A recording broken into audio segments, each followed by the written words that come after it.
이거 안 놔. 어디서 굴러먹던 거지 같은 게 감히 내 몸에 손을 대.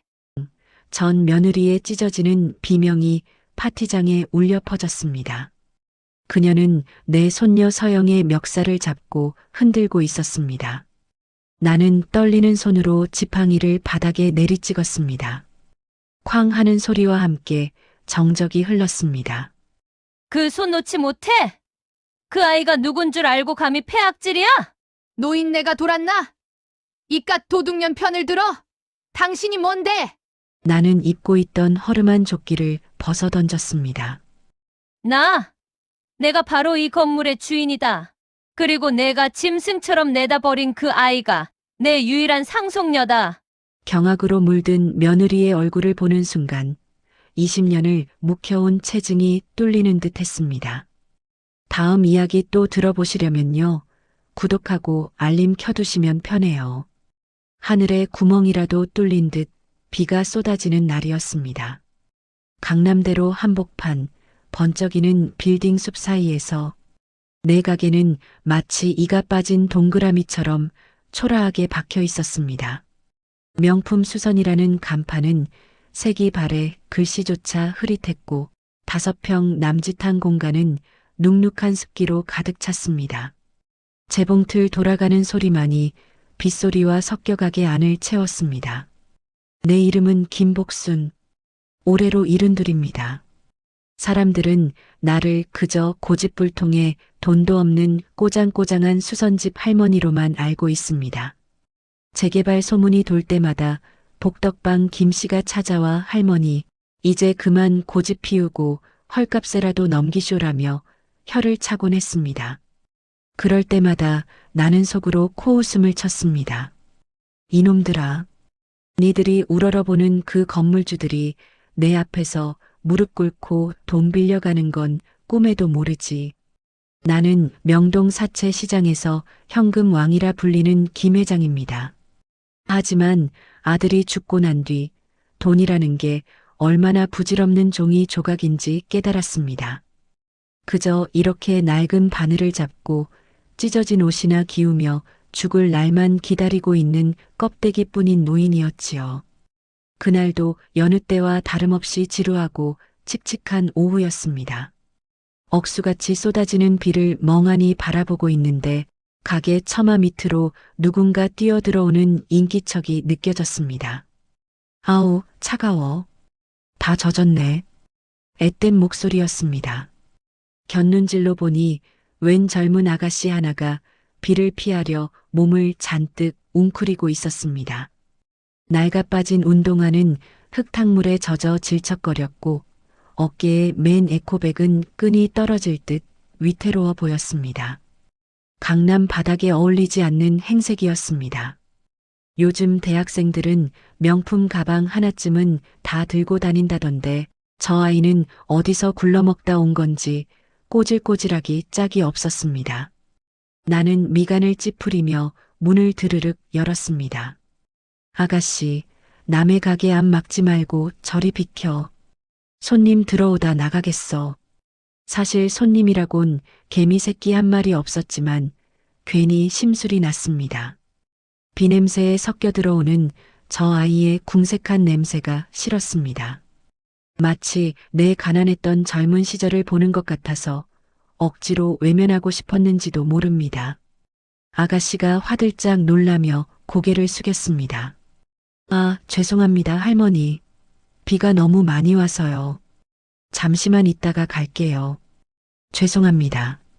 빗물에 젖은 머리카락이 뺨에 달라붙어 있어 얼굴이 잘 보이진 않았지만 목소리만큼은 맑고 또렷했습니다. 재수없게 비는 오고 난리야. 얼른 가. 나는 짐짓터 모질게 굴며 문을 닫으려 했습니다. 그때였습니다. 할머니, 잠깐만요. 아가씨가 주섬주섬 가방을 뒤지더니 무언가를 꺼냈습니다. 편의점에서 파는 따뜻한 캔커피였습니다. 이거 드세요. 날씨가 쌀쌀해서 감기 드시겠어요. 나는 멈칫했습니다. 내민 손이 하도 무안해서 캔커피를 받아들었습니다. 따뜻했습니다. 손바닥으로 전해지는 온기가 차갑게 식어있던 내 가슴 한구석을 찌릿하게 건드렸습니다. 뭐하러 이런 걸 줘? 돈도 없어 보이는 게. 헤헤, 제가 알바비 받은 날이라서요. 그리고 할머니 혼자 계신 게 꼭 우리 할머니 생각나서요. 아이가 고개를 들어 나를 보며 웃었습니다. 그 순간 나는 숨이 턱 막히는 것 같았습니다. 웃을 때 반달처럼 휘어지는 눈매, 왼쪽 눈 밑에 희미하게 박힌 점, 그건 20년 전 세상을 떠난 내 아들, 태수의 눈과 너무나도 닮아 있었습니다. 이게 무슨, 심장이 쿵쿵 뛰기 시작했습니다. 헛것을 본 건가 싶어 눈을 비비고 다시 쳐다보려는데 아이는 이미 빗속으로 뛰어들 준비를 하고 있었습니다. 비가 좀 잦아든 것 같네요. 건강하세요, 할머니. 아이는 가방을 머리 위로 쓴 채 빗줄기 속으로 쏜살같이 달려나갔습니다. 낡은 운동화가 무릉덩이를 밟을 때마다 흙탕물이 튀어올랐습니다. 나는 멍하니 아이의 뒷모습을 바라보았습니다. 부러진 우산, 식지 않은 캔커피, 그리고 아들을 닮은 눈매. 도대체 저 아이는 뭐지? 나는 홀린 듯 우산을 집어들었습니다. 손잡이 부분에 네임펜으로 삐뚤빼뚤하게 쓰인 글씨가 보였습니다. 윤서영, 윤씨? 내 아들 태수도 윤씨인데. 가슴이 철렁 내려앉았습니다. 20년 전 며느리 민지영은 태수가 죽자마자 핏덩이 같은 손녀가 폐렴으로 죽었다며 사망진단서를 내밀었습니다.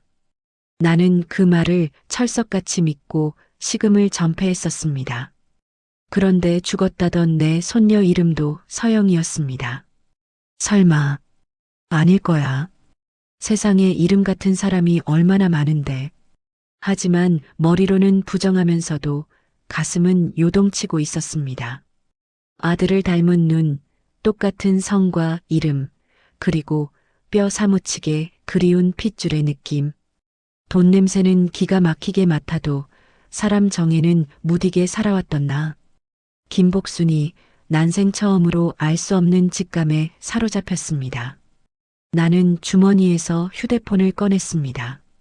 이 집 폴더폰, 단축번호 1번을 꾹 눌렀습니다. 예, 회장님.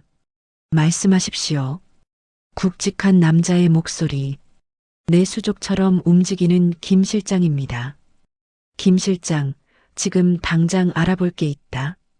이 근처 편의점이든 식당이든 뒤져서 윤서영이라는 아가씨 좀 찾아봐. 나이는 20 초반쯤 되어 보이고 낡은 에코백을 메고 다닌다. 갑자기 무슨 일이십니까? 혹시 빚쟁이입니까? 아니야. 그냥 확인해보고 싶은 게 있어서 그래. 조용히, 아주 조용히 뒤를 밟아. 그 아이가 어디서 살고 부모는 누구인지 싹 다 알아와. 전화를 끊고 밖을 내다보았습니다. 비는 여전히 하염없이 쏟아지고 있었습니다. 빗속으로 사라진 그 아이의 젖은 어깨가 자꾸만 눈앞에 아른거렸습니다. 만약에 말이다. 만약에 정말 그 아이가 내 핏줄이라면, 그렇다면 내 아들 태수 목까지 떵떵거리며 살아야 할 내 새끼가 왜 저런 꼴로 비를 맞고 다니는 거지? 민지영, 그 여우 같은 년이 내게 무슨 짓을 한 거지? 의심의 불씨가 댕겨지자 20년 동안 덮어두었던 잿더미 속에서 시뻘건 분노가 타오르기 시작했습니다. 손에 쥔 캔커피가 뜨겁게 달아올랐습니다. 나는 굳게 다짐했습니다. 내 직감이 맞다면 내 핏줄을 건드린 놈들은 뼈도 못 추리게 만들어주겠다고. 김복순의 진짜 얼굴을 보여줄 때가 온 것 같습니다. 비가 그친 다음 날 서울 하늘은 언제 그랬냐는 듯 시치미를 뚝 떼고 맑게 개어 있었습니다. 하지만 내 가게 안은 여전히 눅눅한 곰팡이 냄새와 묵은 원단 냄새가 뒤섞여 코를 찔렀습니다. 볕이 잘 들지 않는 1층 구석, 이곳은 화려한 강남의 그림자 같은 곳이었습니다. 나는 돋보기를 코끝에 걸친 채 낡은 양복 바지에 밑단을 뜯고 있었습니다. 할머니 계세요? 문이 열리며 딸랑거리는 종소리가 울렸습니다. 고개를 들기도 전에 코를 찌르는 독한 향수 냄새가 훅 끼쳐 들어왔습니다. 샤넬 넘버 5. 돈 좀 있다는 여자들이 훈장처럼 뿌리고 다니는 그 냄새. 고개를 들어보니 머리부터 발끝까지 명품으로 휘감은 여자가 서 있었습니다. 짙은 선글라스, 흠집 하나 없는 에르메스 가방, 그리고 빳빳하게 세운 깃. 그녀는 가게 안을 둘러보더니 인상을 찌푸리며 손으로 코앞을 휘휘 저었습니다. 마치 더러운 벌레라도 보는 듯한 눈빛이었습니다. 여기 수선 잘한다고 소문나서 왔는데 가게 꼴이 이게 뭐예요? 옷에 냄새 배겠네. 나는 돋보기 너머로 여자를 뚫어지게 쳐다보았습니다. 내 죽은 아들의 아내. 그리고 핏덩이 같은 내 손녀를 내다버린 천하의 몹쓸 년. 20년이란 세월이 흘렀지만 도끼로 가득 찬 저 눈매는 변한 게 없었습니다. 겉모습은 화려한 사모님이 되었을지 몰라도 그 속은 여전히 시커먼 욕심으로 가득 차 보였습니다. 심장이 쿵하고 내려앉았지만 나는 짐짓 아무렇지 않은 척 바늘을 꽂으며 무뚝뚝하게 대꾸했습니다. 맡길 거면 맡기고 싫으면 나가슈. 냄새나는 늙은이 가게에 뭐하러 들어와? 어머, 이 할머니 말하는 본세 좀 봐. 내 돈 받고 일하면서 그게 무슨 태도예요? 민지영이 콧방귀를 끼며 가방에서 실크 블라우스를 꺼내 던지듯 카운터에 올려놓았습니다. 이거 오리 좀 나갔어요. 이태리 장인이 만든 건데 티 안 나게 감쪽같이 해놔요. 망치면 이 가게 팔아도 못 물어내니까. 기가 찼습니다. 내가 지금 깔고 앉은 그 돈방석 다 내 아들 목숨값 아니냐. 속에서 천불이 올라왔지만 나는 꾹 참았습니다. 아직은 때가 아니었습니다. 두고 가. 내일 찾으러 오고. 그때였습니다. 가게 문이 다시 열리며 누군가 쭈뼛거리며 들어왔습니다. 어제 빗속에서 만났던 그 아이 서영이었습니다. 낡은 청바지에 흰 티셔츠 차림이었지만 어제처럼 꼬질꼬질한 모습은 아니었습니다. 손에는 내가 빌려줬던 그 비닐 우산이 들려 있었습니다. 할머니, 계셨네요. 서영의 목소리는 봄바람처럼 싱그러웠습니다. 민지영의 표독스러운 목소리를 듣다가 아이의 목소리를 들으니 귀가 씻겨 내려가는 것 같았습니다. 어제 빌려주신 우산 돌려드리려고요. 덕분에 비 안 맞고 집에 잘 갔어요. 정말 감사합니다. 아이가 배시시 웃으며 카운터로 다가왔습니다. 그런데 하필이면 민지영이 좁은 통로를 떡하니 막고 서 있었습니다. 서영이 조심스럽게 민지영의 뒤를 지나가려던 찰나 민지영이 갑자기 뒤로 돌아서며 팔을 크게 휘저었습니다. 아, 덥다. 에어컨도 없어요? 아! 민지영의 팔꿈치가 서영이 들고 있던 우산을 쳤고 우산 끝에 맺혀있던 빗물 방울이 튀어 민지영의 하얀 블라우스 위로 떨어졌습니다. 아주 작은 물방울이었지만 실크 소재 위에서는 마치 먹물처럼 도드라져 보였습니다. 순간 가게 안에 찬물이 끼얹은 듯 정적이 흘렀습니다. 아! 민지영의 비명소리가 좁은 가게를 찢어놓을 듯 울렸습니다. 너 미쳤어? 눈을 어디다 두고 다니는 거야? 내 옷, 이거 얼마짜린 줄 알아? 민지영이 서영의 어깨를 거칠게 밀쳤습니다. 서영이 비틀거리며 뒤로 물러났습니다. 죄송합니다. 일부러 그런 게 아니라. 아주머니가 갑자기 도시는 바람에. 뭐, 아주머니? 그리고 내가 돌아서? 이게 어디서 말대꾸야. 짱 마이너스. 경쾌하고도 끔찍한 파열음이 났습니다. 민지영의 손바닥이 서영의 뺨을 올려붙인 것입니다. 서영의 고개가 힘없이 돌아갔고 하얀 볼 위로 시벌건 손자국이 떠올랐습니다. 내 눈앞에서 벌어진 일에 숨이 턱 막혔습니다. 감히 내가 낳아놓고 버린 내 딸을 때려? 이 여편네가 미쳤나? 어디 남의 가게에서 행패야. 나는 벌떡 일어나 카운터를 돌아 나갔습니다. 하지만 민지영은 분이 풀리지 않는지 씩씩거리며 서영의 팔목을 낚아챘습니다. 너 이거 물어내. 못 물어내면 경찰서 갈 줄 알아. 부모가 교육을 어떻게 시켰길래 남의 귀한 옷을 망쳐놔? 이거 놔주세요. 아파요. 서영이 고통스러운 듯 팔을 비틀며 저항했습니다. 민지영이 잡은 소나기에 힘을 주자 서영의 티셔츠 소매가 위로 말려 올라갔습니다. 그 순간 내 눈동자가 지진이 난 듯 흔들렸습니다. 서영에 드러난 오른쪽 손목 안쪽. 그곳에 선명하게 남아있는 붉은 흉터. 동전 크기만한 쭈글쭈글하게 일그러진 화상 자국. 시간이 20년 전으로 되감겼습니다. 아들 태수가 죽기 일주일 전 며느리 민지영이 끓여온 전골 냄비를 엎었던 날이 있었습니다. 그때 갓 돌이 지났던 손녀가 그 뜨거운 국물을 손목에 맞았습니다.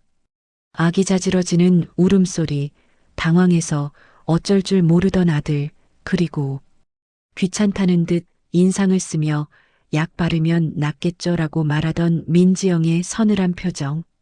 그 흉터였습니다. 세월이 흘러 흐릿해졌지만 위치도 모양도 내가 기억하는 그대로였습니다. 심장이 입 밖으로 튀어나올 것 같았습니다. 머릿속에서 설마 하던 의심의 안개가 걷히고 확신이라는 거대한 바위가 쿵 하고 떨어졌습니다. 맞구나. 살아있었구나. 죽어서 화장했다던 내 손녀가, 뼈가루를 강에 뿌렸다던 그 아이가 지금 내 눈앞에서 제 어미에게 뺨을 맞고 있구나. 피가 거꾸로 솟는다는 말이 무슨 뜻인지 알 것 같았습니다. 손끝이 파르르 떨려왔습니다. 당장이라도 저 뻔뻔한 년의 머리채를 휘어잡고 소리치고 싶었습니다. 이년아, 얘가 내 딸이다. 라고. 하지만 나는 이를 악물고 참았습니다. 지금 정체를 드러내면 안 된다. 저 독사는 내 손녀가 살아있다는 걸 알면 무슨 짓을 할지 모르는 년이다. 더 완벽하게, 더 잔인하게 밟아줘야 한다.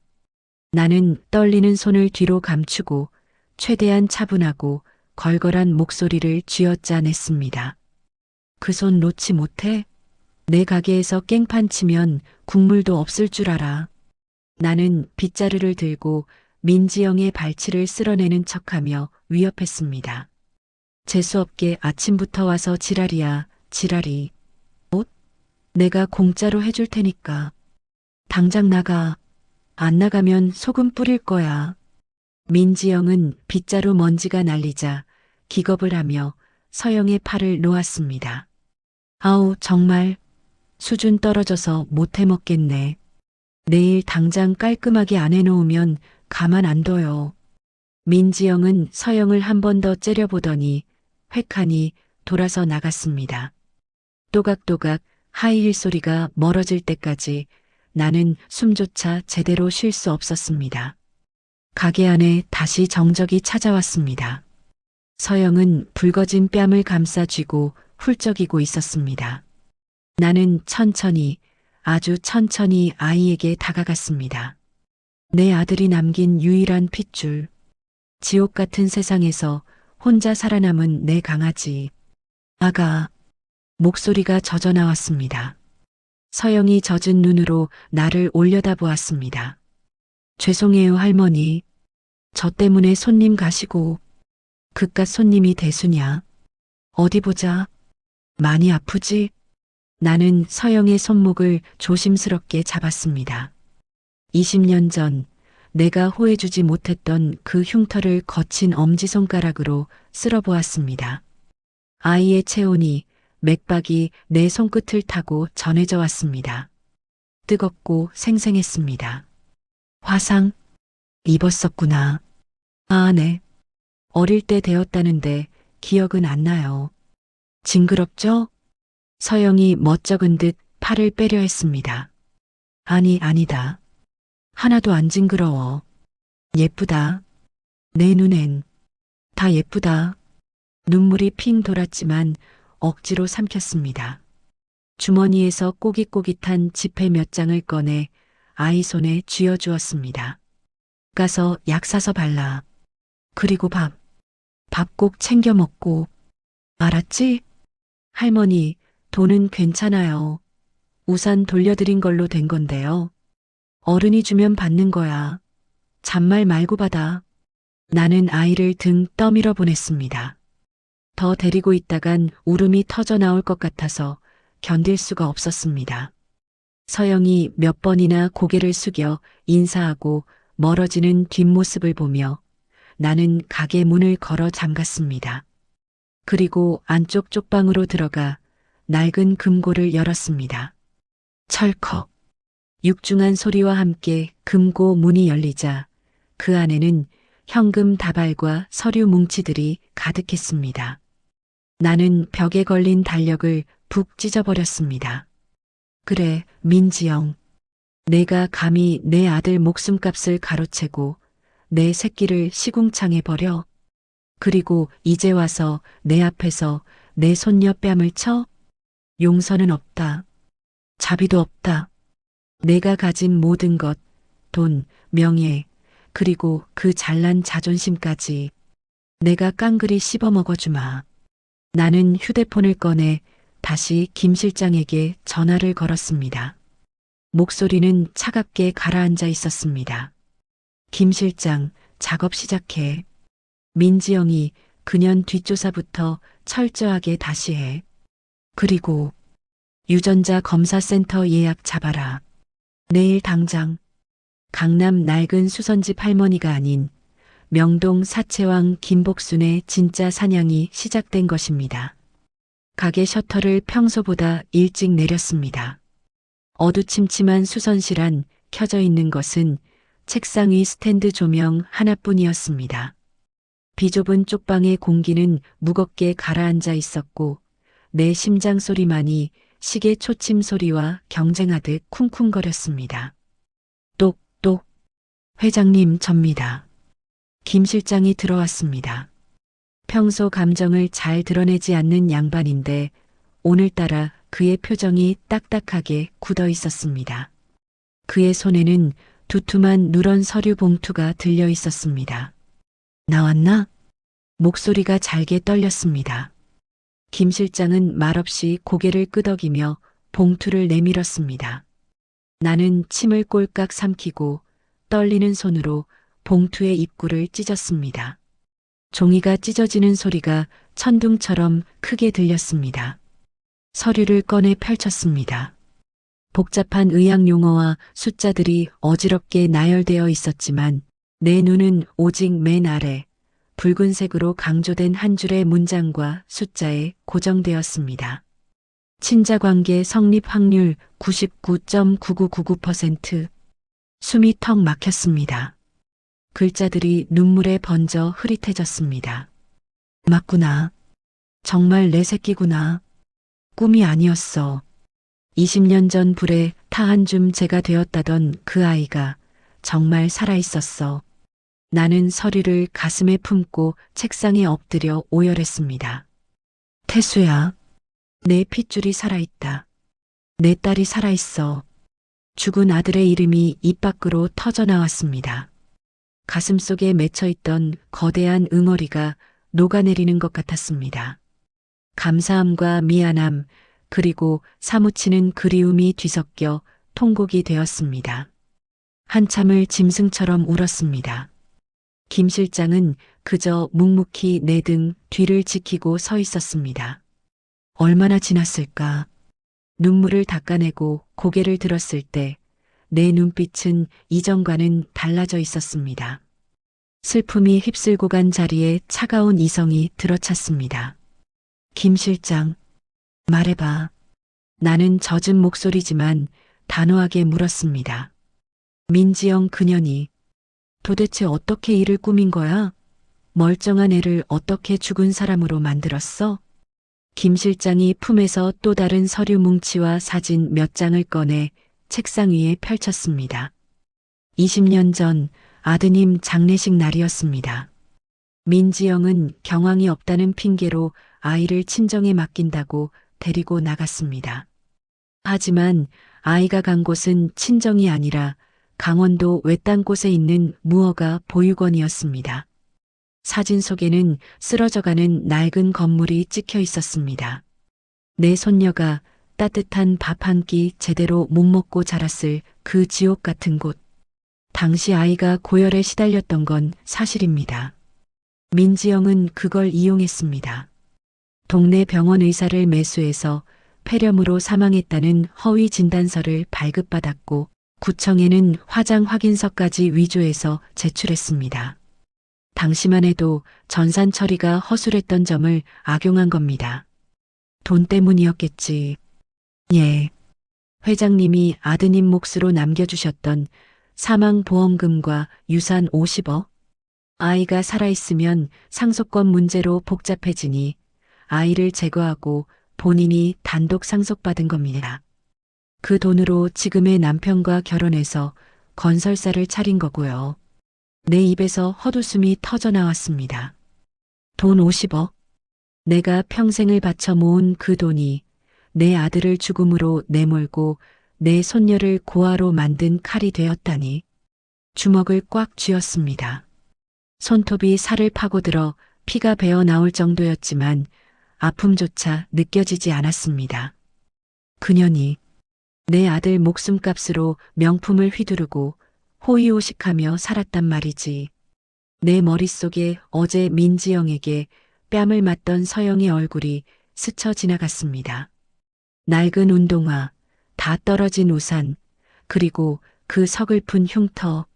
내 손녀는 쓰레기통을 뒤지며 살았는데 제 엄밀한 년은 그 아이 몫의 돈으로 공주처럼 살았다. 용서 못해. 나는 나직이 움츠렸습니다. 죽여버릴 거야. 아니, 죽는 것보다 더한 고통을 줄 거야. 가진 걸 하나씩 아주 천천히 뺏어서 길바닥에 나앉아 구걸하게 만들 거야. 내 손녀가 겪었던 그 배고픔과 추위를 뼈저리게 느끼게 해줄 거야. 나는 의자에서 일어나 금고를 열었습니다. 묵직한 장부를 꺼내 김 실장 앞으로 던졌습니다. 김 실장, 당장 작업 들어가. 어떻게 시작할까요? 민지영 남편 회사, 대성건설이지? 요즘 자금 사정 안 좋다는 소문 돌던데. 예, 무리하게 리조트 사업 확장하다가 부도 직전이라는 정보가 있습니다. 제2금융권 대출을 알아보고 다닌답니다. 나는 입꼬리를 비틀어 웃었습니다. 먹잇감이 제 발로 덫에 걸려들고 있었습니다. 그 대출 내가 해준다. 바지 사장 내세워서 자금줄 대줘.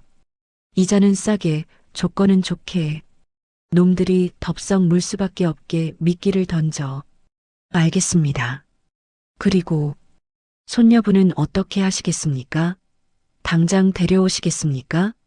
마음 같아서는 당장이라도 달려가 서영을 품에 안고 내가 내 할미다라고 소리치고 싶었습니다.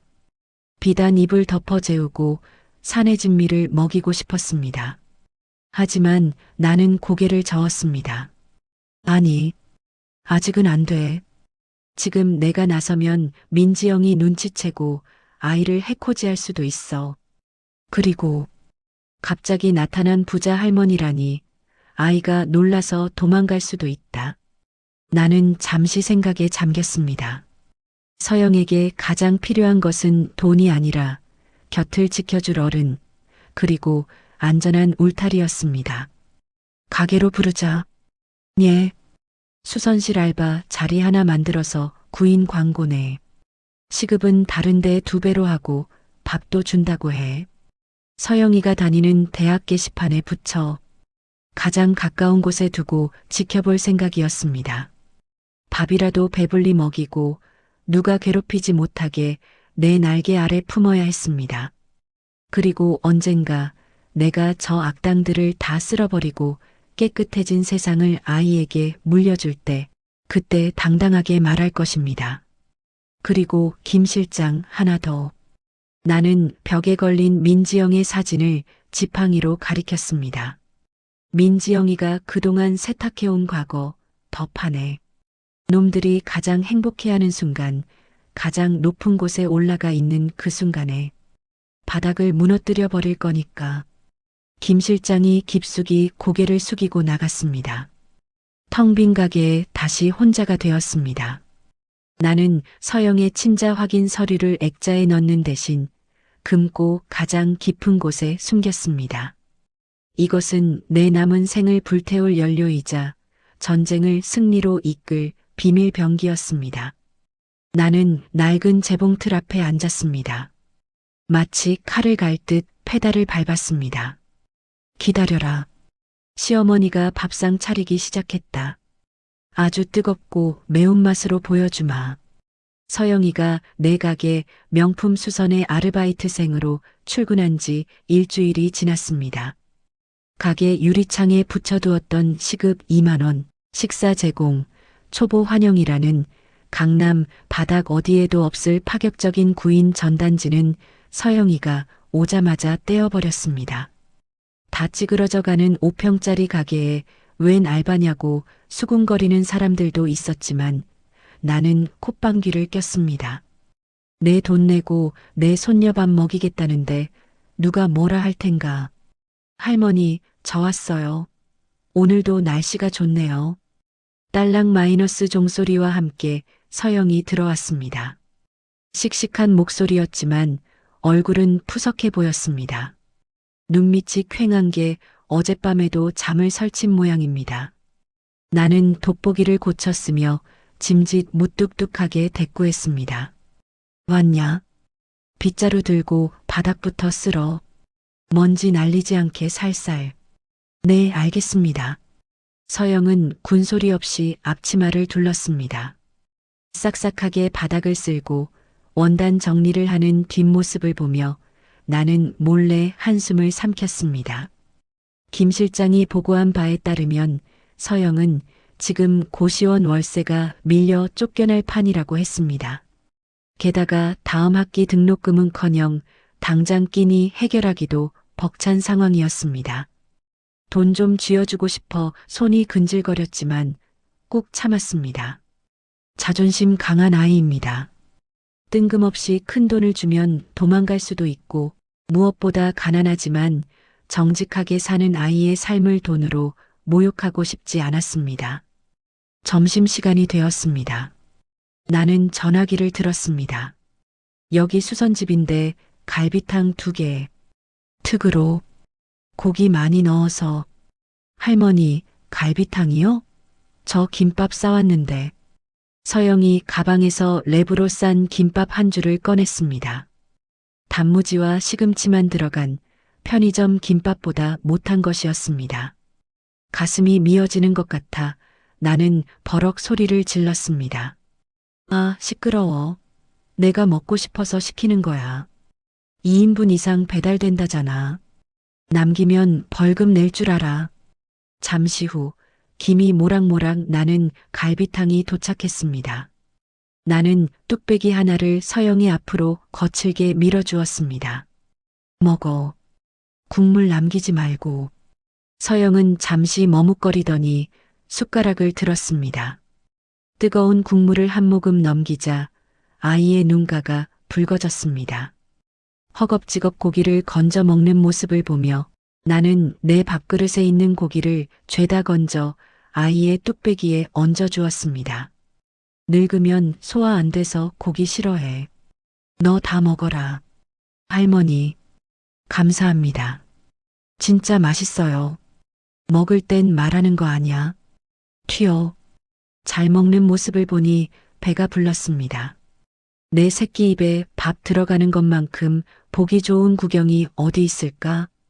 이게 행복이구나 싶었습니다. 그때였습니다. 서영의 주머니에서 진동이 요란하게 울렸습니다. 여보세요. 아, 주인아 주머니. 죄송해요. 제가 이번 주말까지는 꼭. 서영의 표정이 사색이 되었습니다. 수화기 너머로 날카로운 여자의 고함 소리가 새어나왔습니다. 학생, 지금 몇 달째야? 이번 주까지 안 비우면 짐 다 밖으로 던져버릴 거야.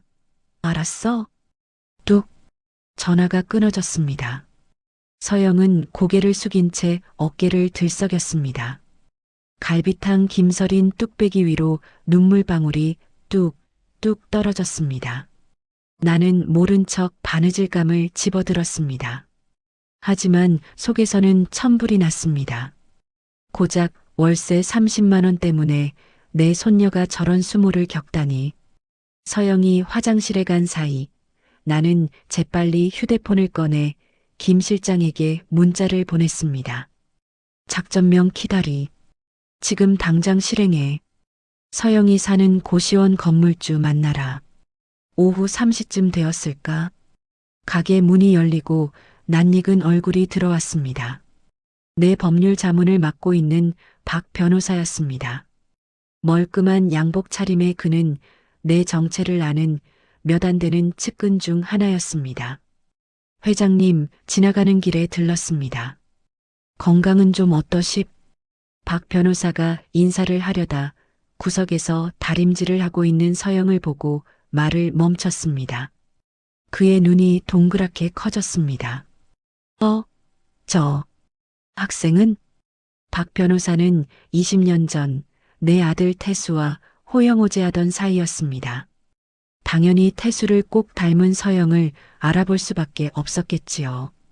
나는 황급히 눈을 부라리며 검지손가락을 입술에 갖다 댔습니다. 쉿! 박 변호사는 눈치가 빠른 사람이었습니다. 그는 재빨리 표정을 수습하고 나에게 다가와 귓속말을 했습니다. 회장님 설마 찾으신 겁니까? 태수 형님 핏줄을요? 나는 고개를 끄덕였습니다. 박 변호사의 눈시울이 붉어졌습니다. 세상에, 기적이네요. 정말 다행입니다. 그때 서영이 다림질한 옷을 들고 다가왔습니다. 할머니, 손님 오셨어요? 그래. 내 조카. 버리다. 인사해라. 박 변호사는 서영을 보며 알 수 없는 표정을 짓더니 갑자기 정중하게 허리를 숙여 명함을 건넸습니다. 반갑습니다. 박진수 변호사라고 합니다. 혹시 법적으로 도움이 필요하거나 곤란한 일이 생기면 언제든 연락 주세요. 할머니 지인이니까 공짜로 해드리겠습니다. 네. 감사합니다. 서영은 영문을 모르겠다는 듯 얼떨떨하게 명함을 받았습니다. 나는 박 변호사의 등짝을 찰싹 때렸습니다. 쓸데없는 소리 말고 가서 일이나 봐. 바쁜 사람 붙잡고 뭐 하는 거야. 박 변호사를 쫓아내듯 보내고 난 뒤 서영의 전화가 다시 울렸습니다. 아까 그 고시원 주인이었습니다. 서영이 겁먹은 표정으로 전화를 받았습니다. 네, 아주머니. 죄송해. 그런데 서영의 표정이 점점 묘하게 변해갔습니다. 네, 장학생이요? 제가요. 구청에서요? 주거지원 장학금이 선정돼서 1년치 월세가 다 입금됐다고요? 서영은 믿기지 않는다는 듯 눈을 깜빡였습니다. 네, 감사합니다. 정말 감사합니다. 전화를 끊은 서영이 환호성을 지르며 제자리에서 방방 뛰었습니다. 할머니, 대박이에요. 저 장학금 받았대요. 구청에서 저소득층 대학생 주거 지원 사업에 제가 뽑혔대요. 밀린 월세 다 해결됐어요. 어이구, 그래. 거참 잘 됐네. 나라님이 할 일이 없으니 별걸 다 퍼주는구먼. 나는 시치미를 뚝 떼며 무심하게 대꾸했습니다. 하지만 입꼬리가 자꾸만 실룩거리는 건 어쩔 수 없었습니다. 김 실장, 일 처리 하나는 기가 막히게 빠르군. 구청 사업으로 위장해서 지원하다니 센스하고는. 할머니, 저 너무 기분이 좋아서 그러는데 오늘 저녁에 떡볶이 제가 쏠게요. 드실 거죠? 서영이 내 팔을 잡고 흔들었습니다. 아이의 얼굴에 처음으로 그늘없는 환한 미소가 피어났습니다. 그 미소를 보자 나는 다짐하고 또 다짐했습니다. 이제부터 내 눈에서 눈물 나는 일은 없을 거다. 돈으로 해결할 수 있는 불행이라면 할미가 이 세상 돈을 다 끌어와서라도 막아주마. 하지만 이 평화가 폭풍전야라는 것을 나는 직감하고 있었습니다.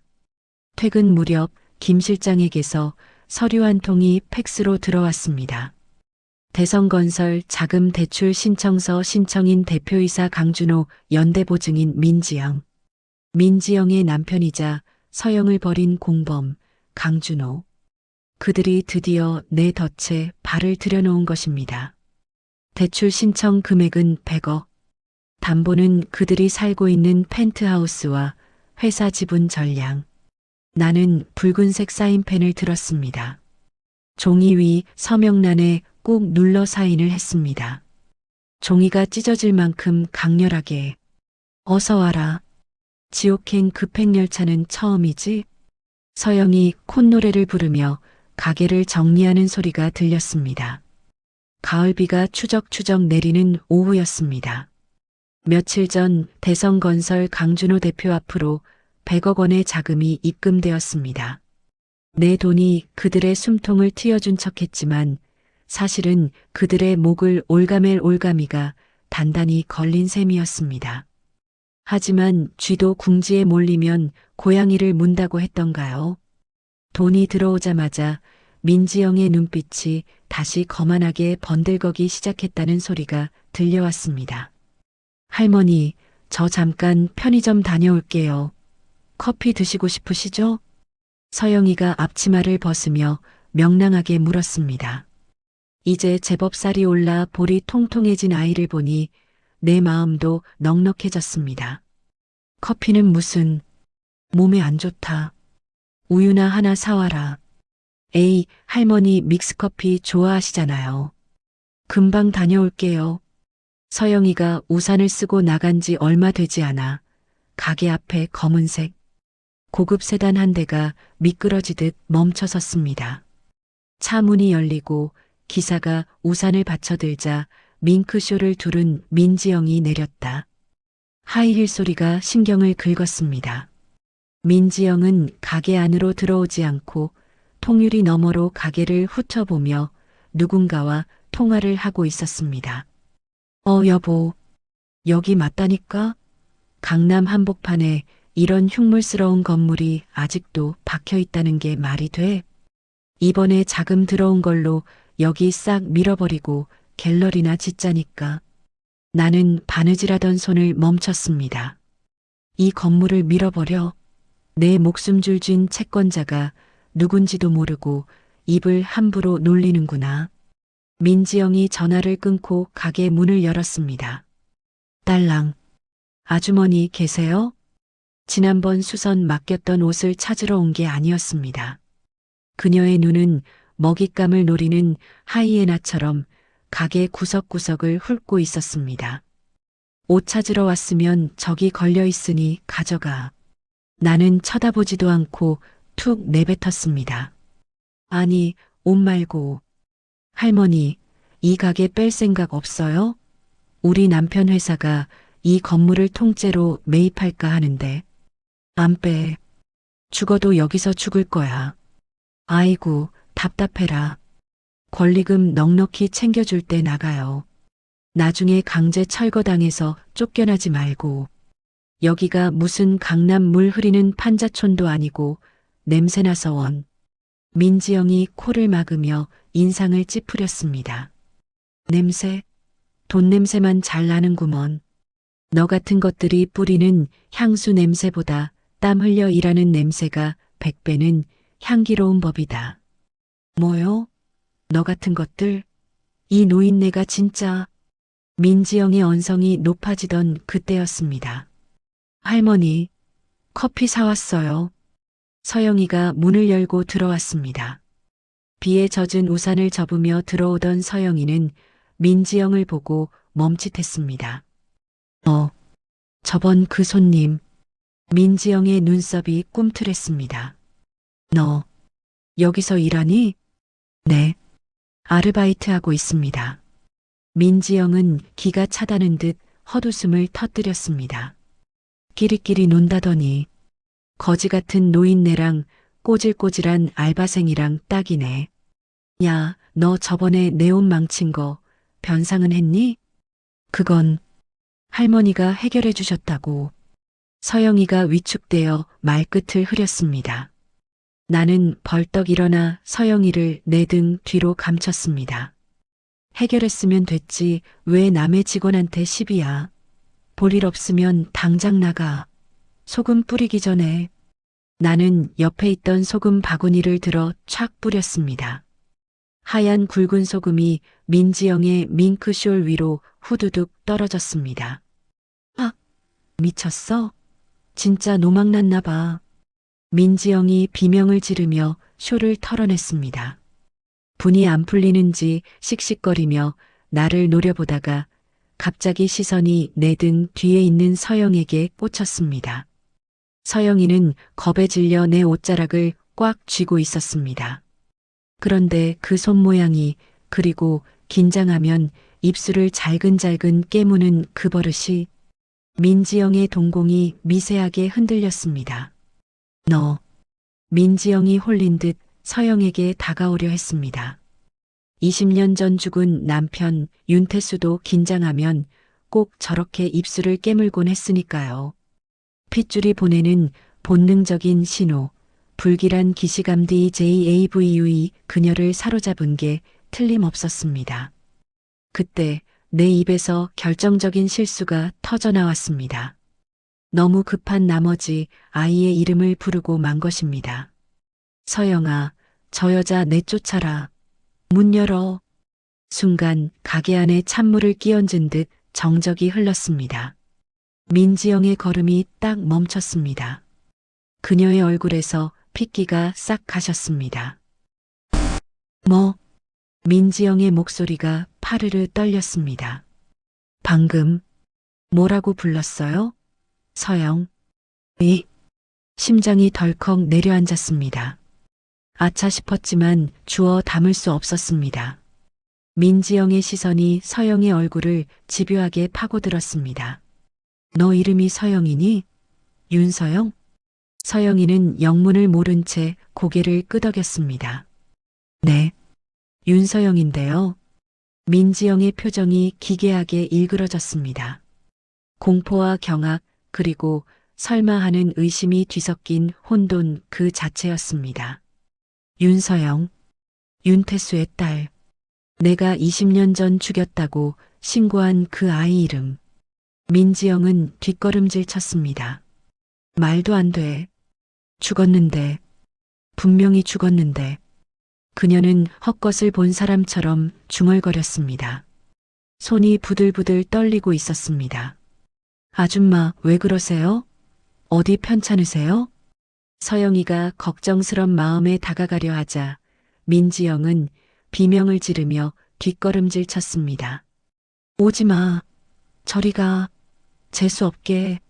민지영은 도망치듯 가게 문을 박차고 나갔습니다. 허둥지둥 차에 올라타는 그녀의 뒷모습을 보며 나는 직감했습니다. 판이 바뀌었다. 단순히 돈을 뺏는 싸움이 아니라 이제는 서로의 목숨을 건 진실 게임이 시작된 것이다. 민지영은 절대 가만히 있을 년이 아닙니다.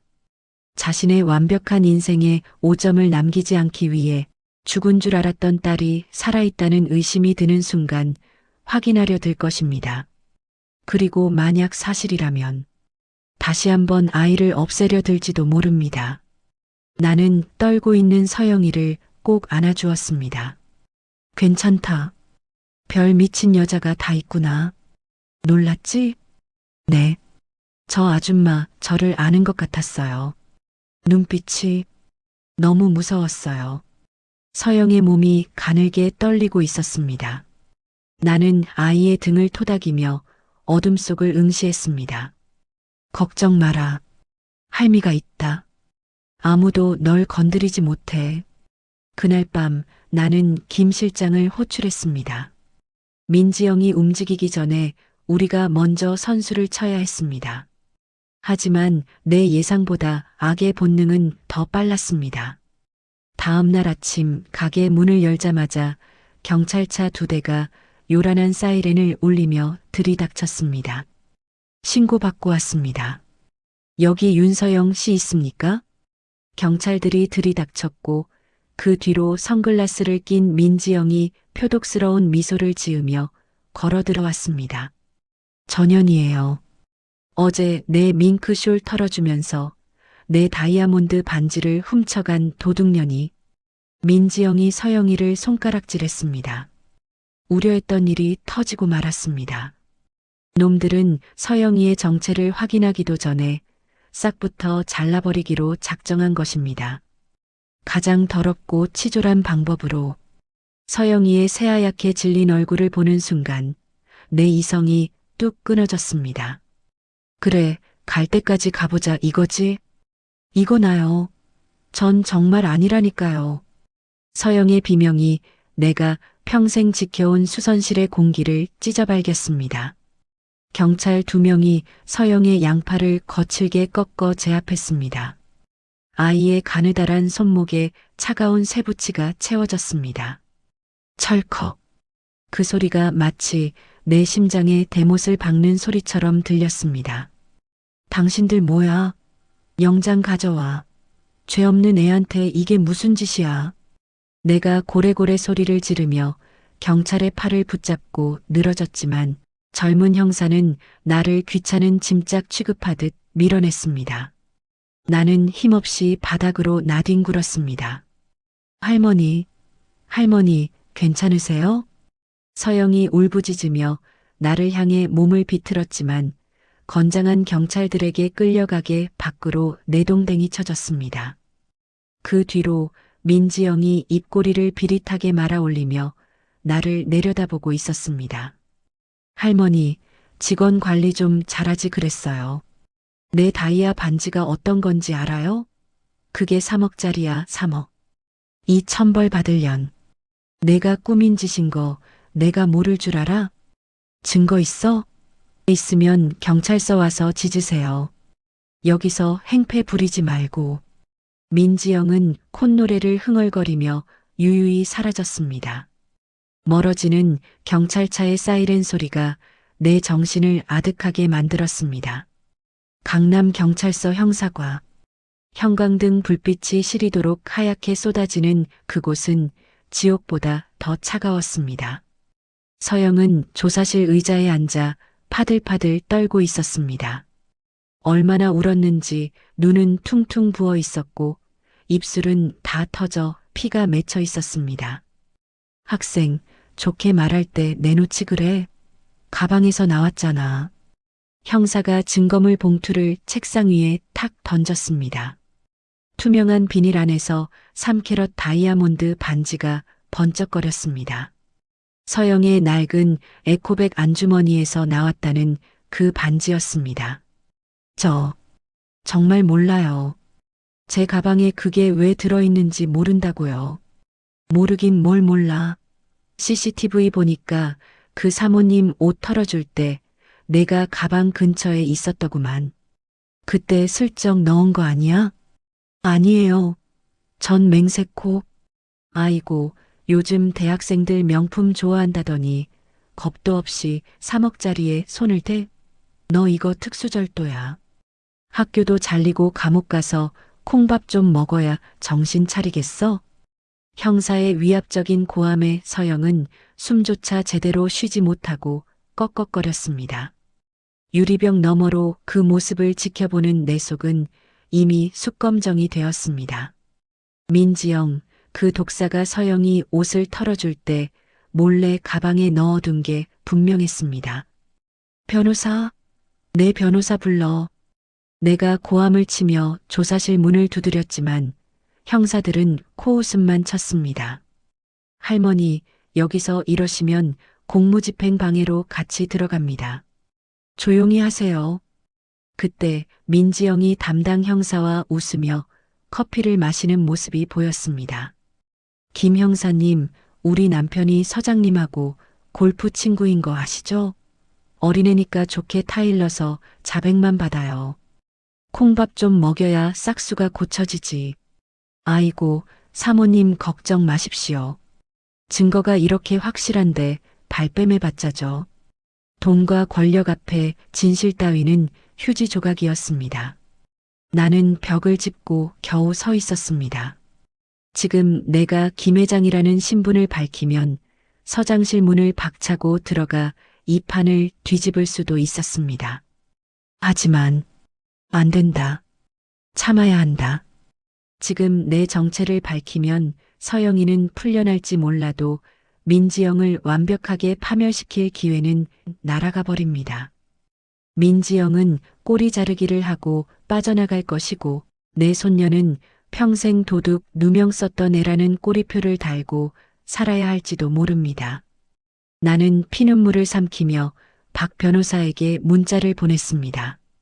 박 변호사, 지금 당장 경찰서로 와. 서영이 변호 맡아.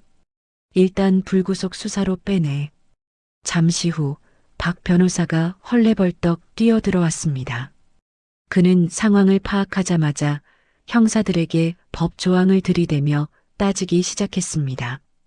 그 사이 나는 유치장에 갇힌 서영을 면회했습니다. 쇠창살 하나를 사이에 두고 마주한 내 손녀. 하루 사이의 10년은 늙어버린 것 같은 초췌한 얼굴이었습니다. 할머니, 서영이 힘없는 목소리로 나를 불렀습니다. 미안해요. 저 때문에 할머니 가게까지. 그런 소리 마라. 내 잘못 아니다. 내가 안다. 하늘이 알고 땅이 안다. 나는 쇠창살 사이로 손을 넣어 서영의 차가운 손을 잡았습니다. 아이의 손이 얼음장처럼 차가웠습니다. 서영아, 내 눈 똑바로 봐라. 서영이 젖은 눈으로 나를 올려다보았습니다.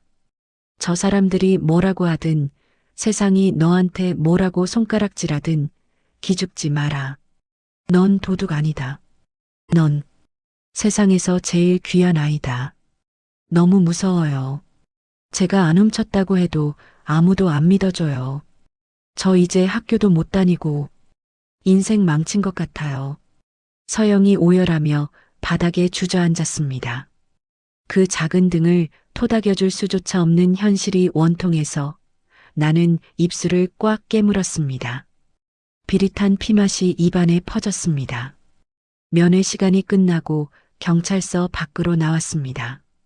밤하늘엔 억수 같은 비가 다시 쏟아지고 있었습니다. 빗물이 내 얼굴을 타고 흘러내렸지만 그것이 비인지 눈물인지 알 수 없었습니다. 차가운 빗속에 우두커니 서서 나는 맹세했습니다. 내 손녀가 흘린 눈물 한 방울마다 민지영 내년의 피 한 방울로 갚아주마.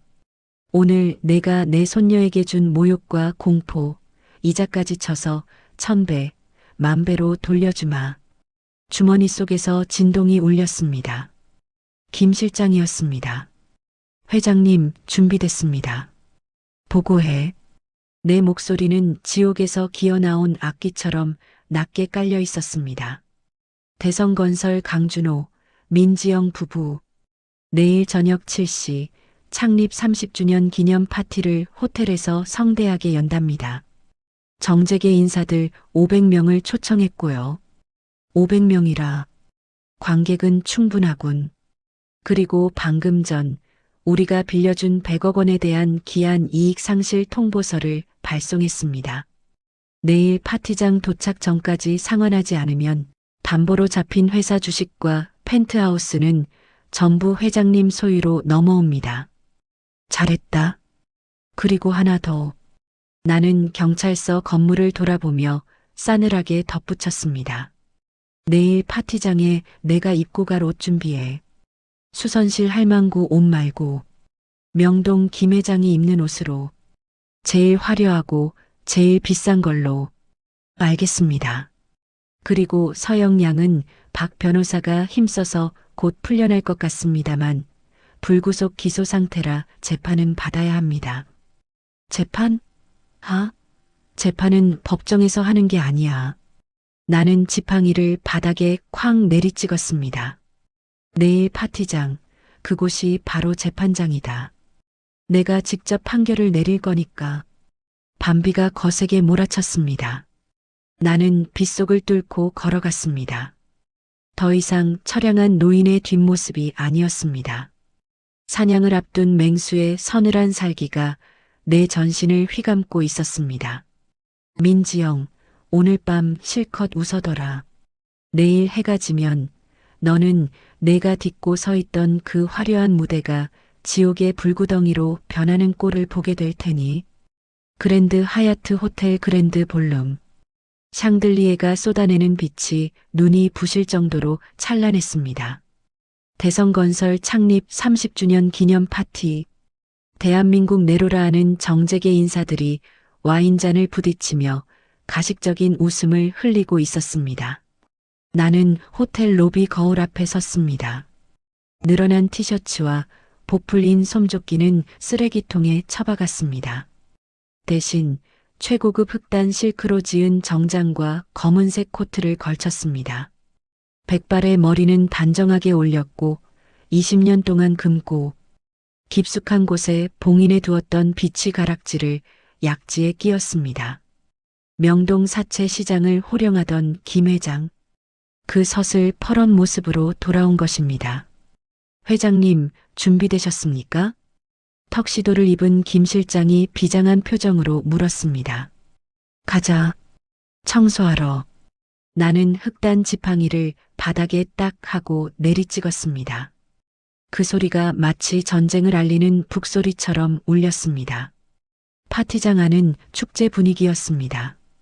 무대 위에는 민지영과 강준호가 주인공인 양서서 스포트라이트를 받고 있었습니다.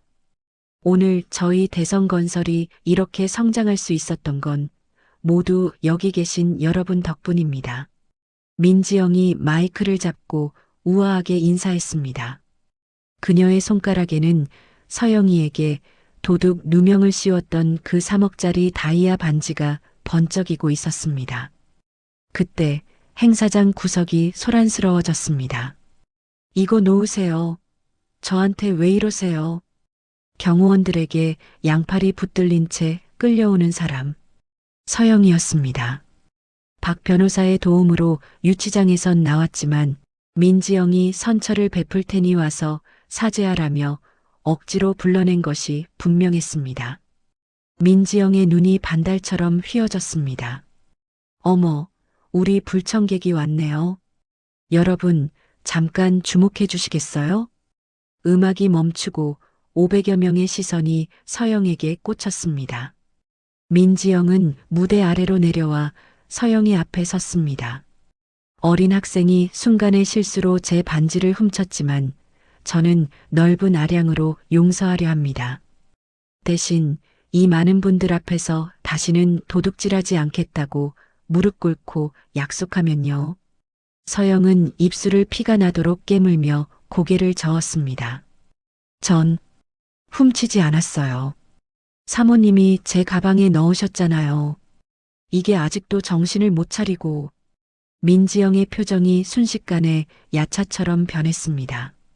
그녀는 서영의 멱살을 거칠게 잡고 흔들었습니다. 이거 안 나?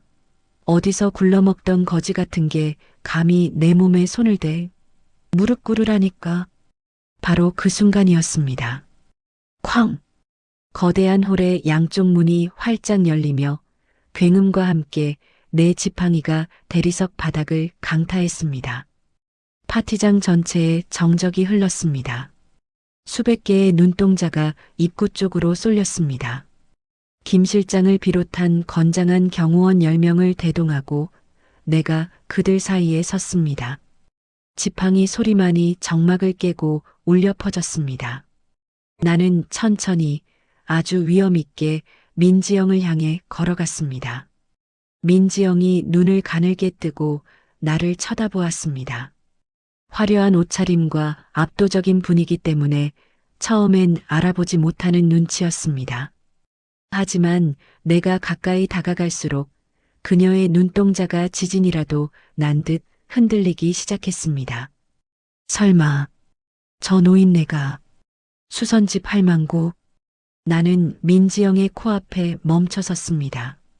그리고 차갑게 내려다보며 입을 열었습니다. 그 더러운 손 놓지 못해? 낮지만 묵직한 목소리. 민지영이 흠칫하며 뒷걸음질 쳤습니다. 당신 누구야? 경호원. 뭐해? 이 늙은이 안 끌어내고. 누구? 나 말이냐?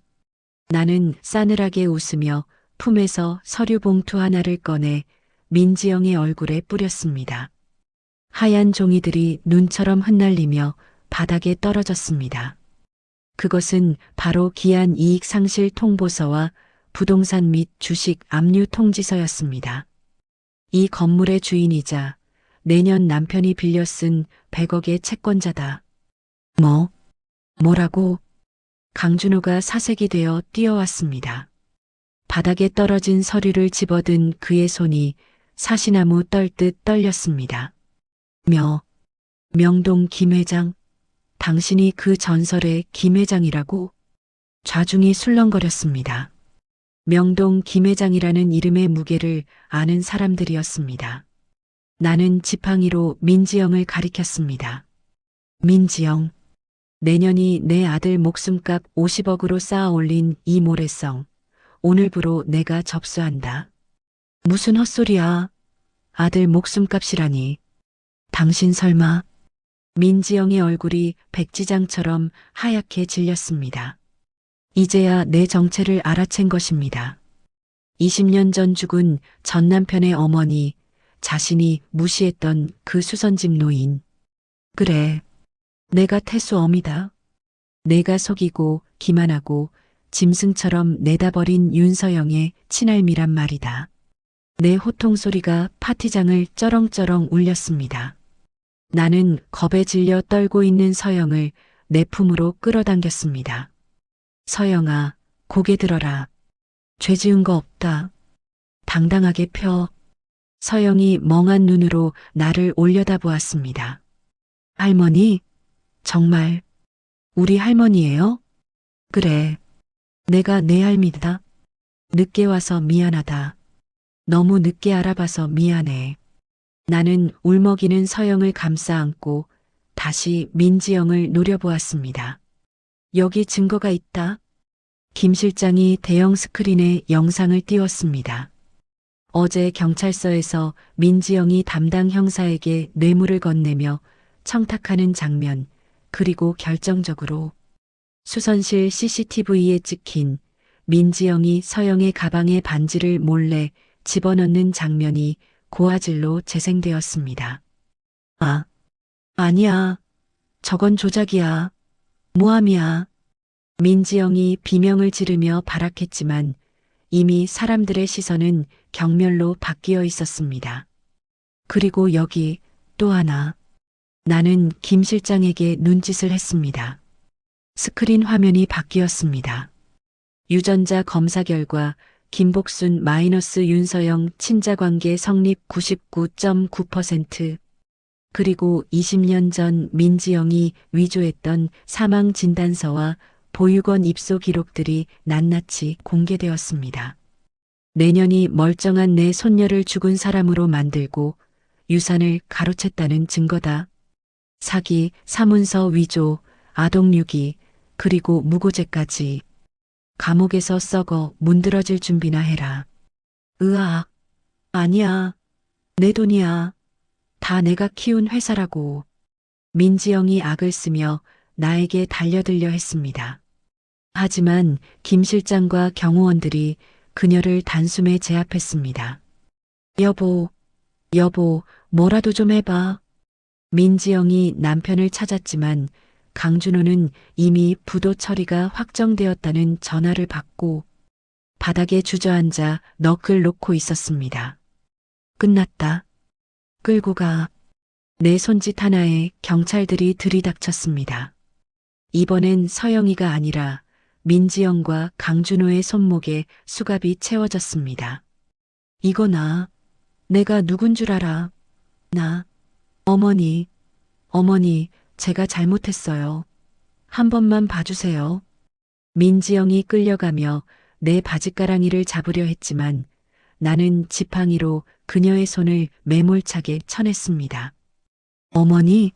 누가 내 어머니냐? 내 며느리는 20년 전에 죽었다. 넌 그저 돈에 미친 짐승일 뿐이야. 민지영의 처절한 절규가 파티장을 뒤흔들며 멀어졌습니다. 화려했던 파티장은 순식간에 아수라장이 되었습니다.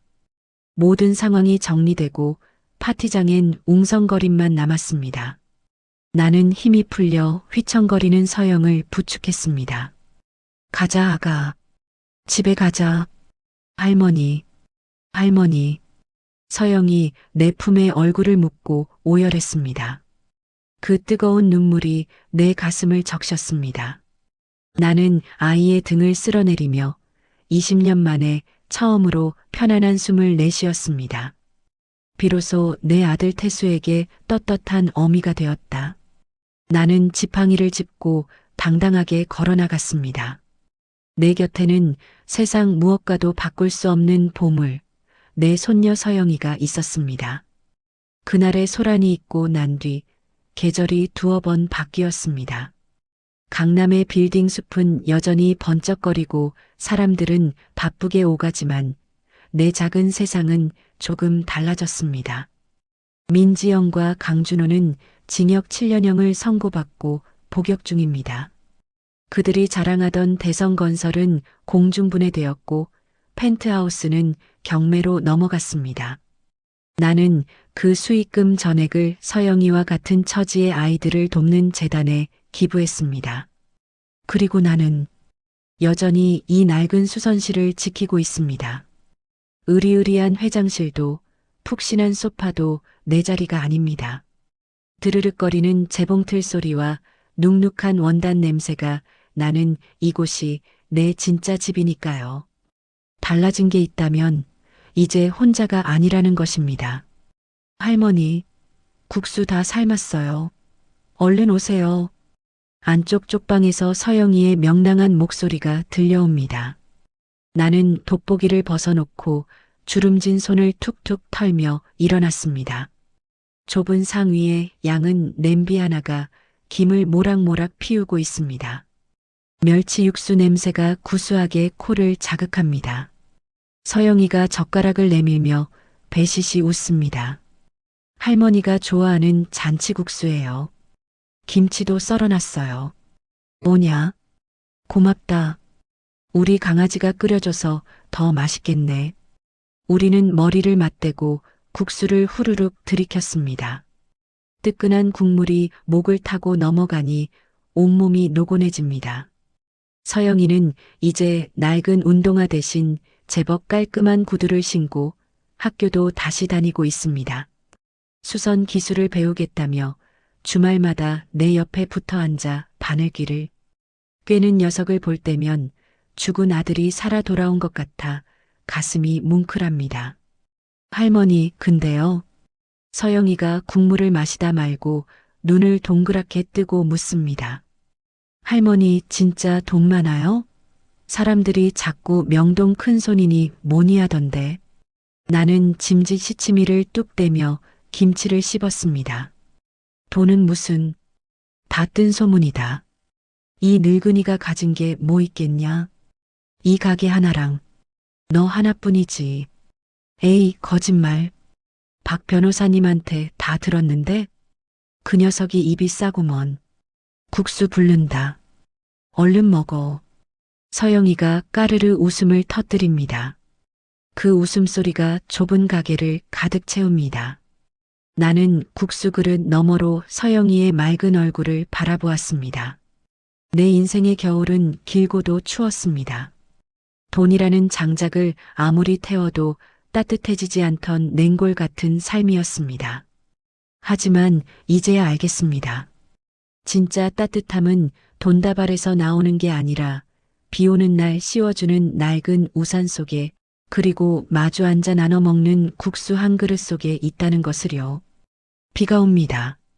창밖에는 보슬비가 내리고 있지만 더 이상 춥지 않습니다. 내 곁에는 나를 지켜주는 든든한 우산, 내 손녀 서영이가 있으니까요. 나는 서영이의 밥그릇 위에 계란 지단을 얹어주며 마음속으로 되뇌었습니다. 고맙다, 아가. 살아줘서 고맙고 내 곁에 와줘서 고맙다. 이 할미는 이제 여한이 없다. 이야기 마음에 드셨다면 구독하고 알림만 해두세요. 제가 계속 찾아갈게요.